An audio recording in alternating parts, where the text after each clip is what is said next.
more analysis on this, let's speak to Ahmad Majidyar. He's from the Iran Observe Project at the Middle East Institute and joins us from Washington. Ahmad Majidyar, thank you for joining us. How is what Donald Trump has announced today, the sort of keeping of the deal, sanctions on other people, but a threat that he's going to pull out of it in 4 months' time, how's that going to go down in Iran?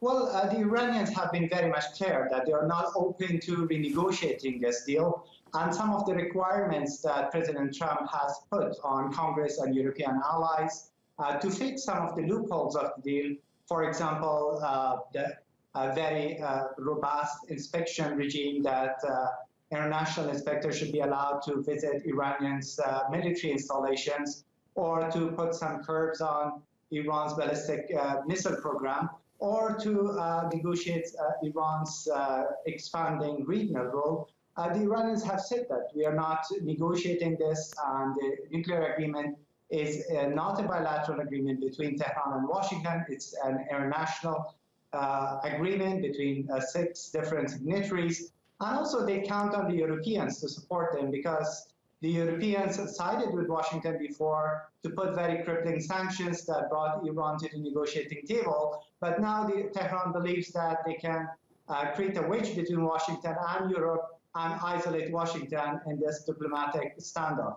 Now, Ahmed, some of Trump's argument as to why he wants to pull out of this deal, and not just to do with the nuclear agreement, it's also to hurt Iran. He says that Iran are involved in many parts of the region, from Lebanon to Iraq to Syria to Yemen, and having a destabilizing effect.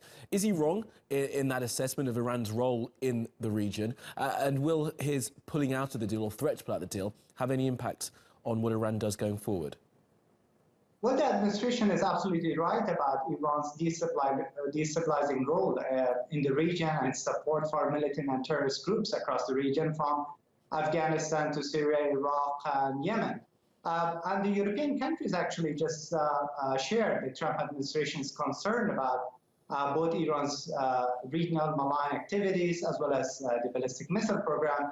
But they say that these issues should be dealt separately, and they should be delinked from the nuclear activities. So that's why I think that the Trump administration has somehow isolated itself from the European allies, and any kind of diplomatic and economic pressure on Iran to negotiate those concerns could be effective if it has the support of the international community, because the U.S. unilateral sanctions have had some impact. For example, many major international companies and banks, for example, are still reluctant to do business with Iran despite the lifting of nuclear-related sanctions.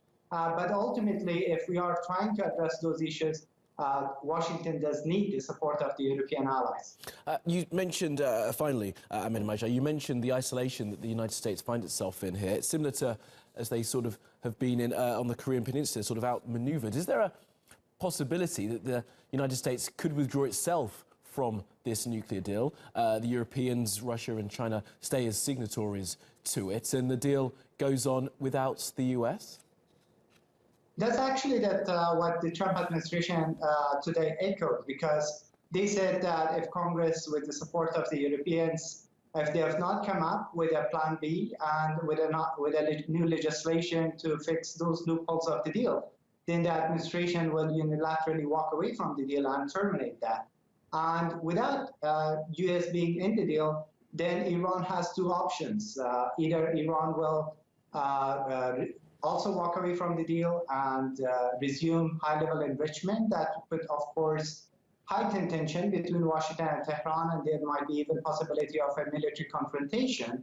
And the second option for Tehran would be to try to work with Russia and China, as well as with the European powers, try to have foreign investment from those countries, and at the same time isolate Washington. Okay. Ahmed Majidyar, we wait and see what happens next. Thank you for your analysis.